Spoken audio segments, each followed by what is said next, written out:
Today we're going to be doing a quick unboxing / first impressions and review of this Craftsman 1/2-inch torque wrench.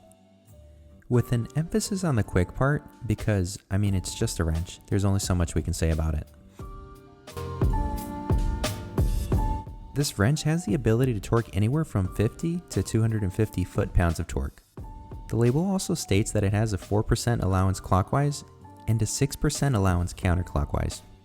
This just means that there's a tiny allowance for error, which is perfectly fine. It's actually pretty common, especially with the more affordable torque wrenches. Everything looks pretty good on the outside, and it only gets better when you open it. And I do appreciate the fact that Craftsman included a nice little storage case for this. I do a lot of woodworking, and having a case on this is definitely going to help with the dust. One thing I really want to point out here is the comfort. I've reviewed a few Craftsman tools on this channel now, and they never disappoint with the grip. Loading the handle with heavy-duty rubber makes this really comfortable to use.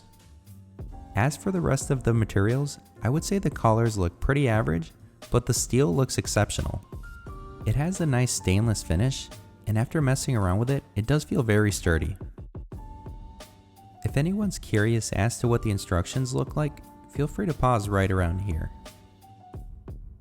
The main takeaway is that the number of foot-pounds of torque being applied is indicated by this little engraving right here.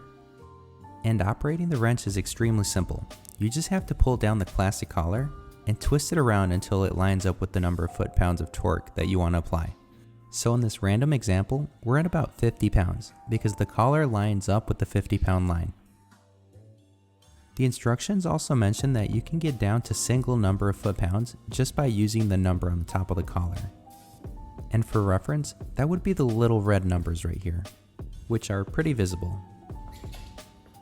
And for the moment of truth, I tested this out with a car at about 90 foot-pounds. Once the wrench hits its indicated pound limit, it'll make a loud click, like so. The handle is really comfortable, and having to do this a few times is really not an issue. I mentioned this already, but I really want to emphasize it, because it stood out to me. The other thing that stood out to me is the length of the wrench.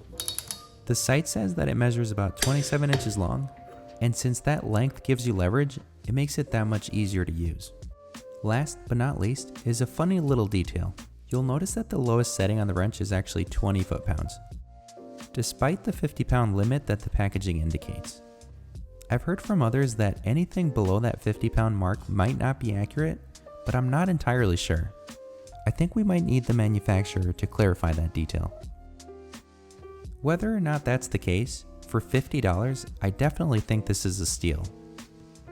These torque wrenches used to retail for $100, but I've heard that their price was bumped down ever since the digital one came out.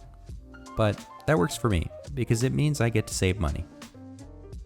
Thanks for watching, and if you want to see a lot of these tools in action, feel free to check out my main channel. It's more focused on woodworking and DIYs, which means that you get to see a lot of these tools in action. I'll be sure to leave a link to that in the description. Thanks again.